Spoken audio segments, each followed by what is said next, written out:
Welcome into the I-80 Boys College Football Show. Chris, we got a little bit of your team, the Nebraska Cornhuskers, on tap today. As we get into this, I got to know, how many wins, how many losses for Nebraska? Look, before I give this is I got to be the hardest person on the internet on Nebraska. You know this, Christian. I bitch and complain every week about them during the football season. One, because I'm a realist, honestly.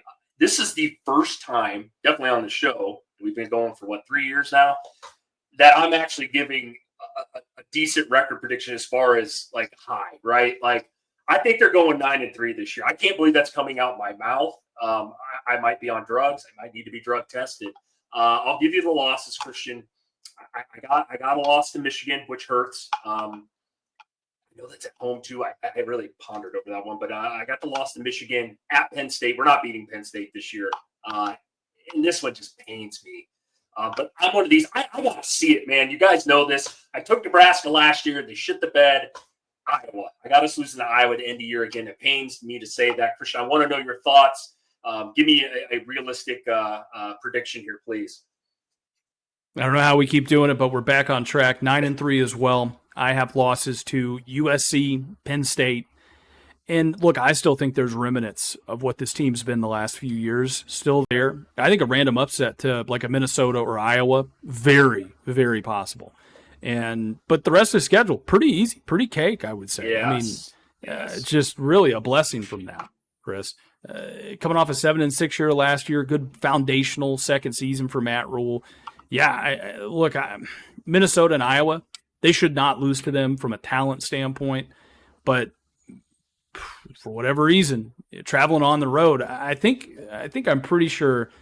Yeah, most important game. I said ultimately Michigan, but I was really torn here. You could make an argument Minnesota is going to be their most important game. It's the toughest road game they have on that schedule. Well, it's not the toughest road game. Penn State. Yeah, that's going to be the toughest road game they have outside of Penn State. So, Chris, can this be the year they beat Minnesota on the road? Yeah, I do. I do think we get the win there. I do. And I like I said, it doesn't mean I'm right 100% of the time here, but I do know my Huskers fairly well. Last year, did we not predict it last year? We said they'd lose to Indiana, and people thought me and you were just crazy. And we were right about that. So, no, like I said, you hit the nail on the head here and why I have Nebraska at 9. I know that sounds crazy to anybody outside of Nebraska. It's because of the schedule. This is pretty weak. This is one of the more favorable schedules you're going to see in the Big Ten this year. But the biggest thing I want to touch on is why Nebraska last year, they went 7-6. They won their bowl game, which was amazing, right? People were throwing parades around here and shit. I was happy, yes, we made a bowl game. I wasn't celebrating that hard over the win over Boston College. But here's my problem, and it better get better, because if we want to go 9-3 like we're predicting here, the offense, right? 96th in rushing yards last year. That's terrible for a Nebraska team that usually runs the ball very, very well. They were 94th in total offense.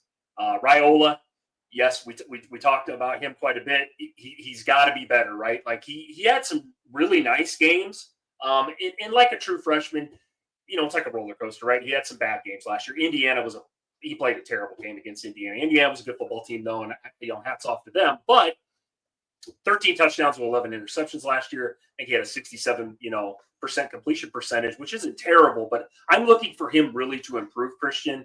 What's your thoughts on this offense? Let me know why I am right.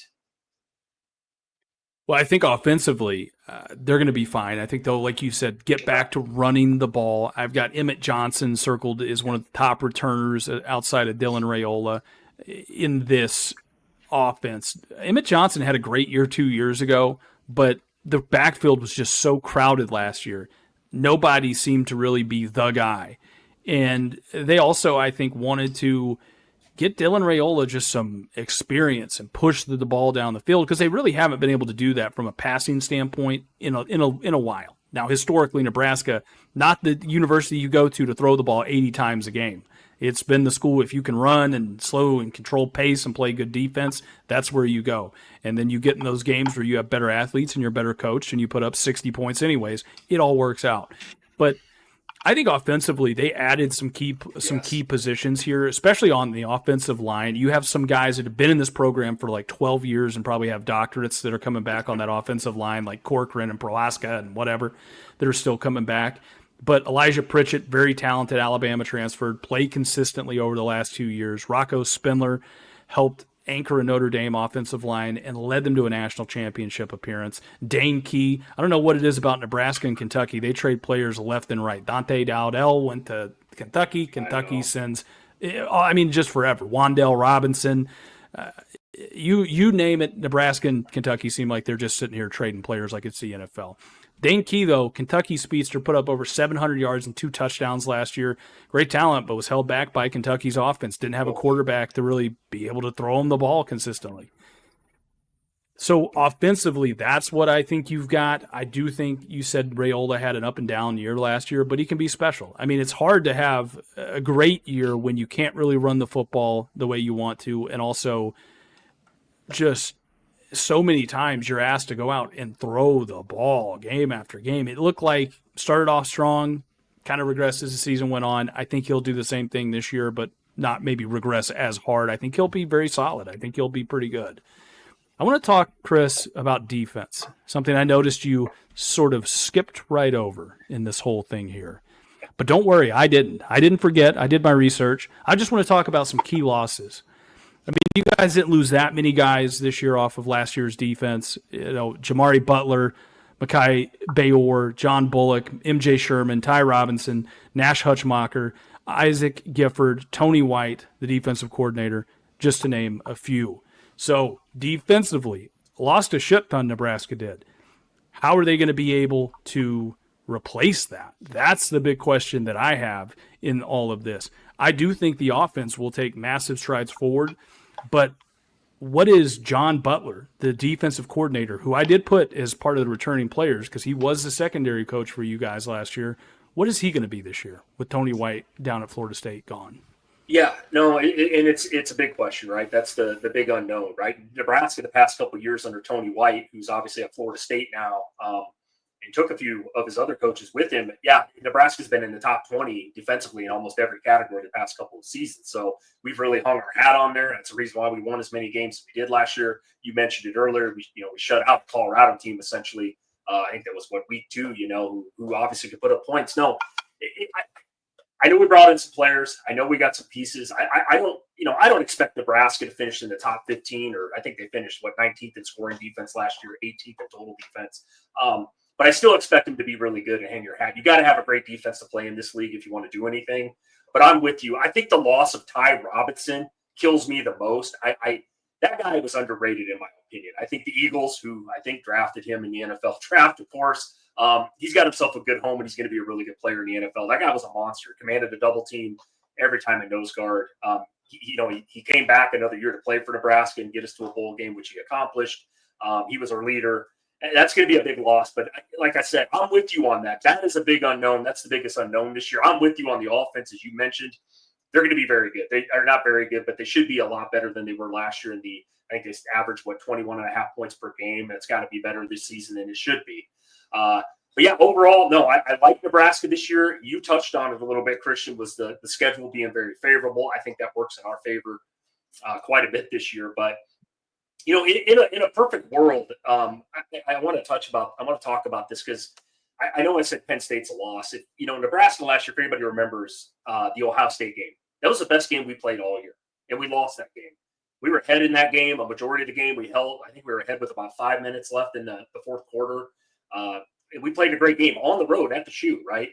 If Nebraska can play that way and carry that in, and Raiola, he played. I think he put up godly numbers in that game, Christian. But you talked about being consistent, right? Like, and not having so many, having more peaks and less valleys, if you will, right?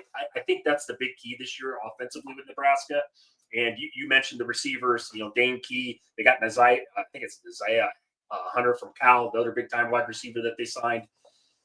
I know I'm rambling on here, man, but I am excited for this season. Honestly, it's one of the more exciting seasons for me, at least preseasons for Nebraska, just because this is Matt Rule's third year. We haven't talked about him much yet either, but this is you look at his history, man, this is his big year where he takes a team from 6, 7 wins to 9 or 10 wins. So I'm expecting that this year, and I need to see it on the field.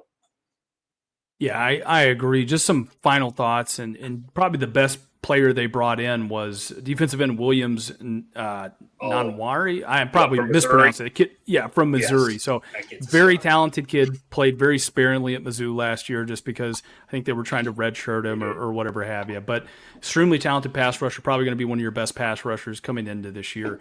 Chris, my last thoughts on this, pretty simple. 2 big questions I have for Nebraska this year is, how will the defense look? And will Raiola regress or progress? Same thing we see every year with these quarterbacks.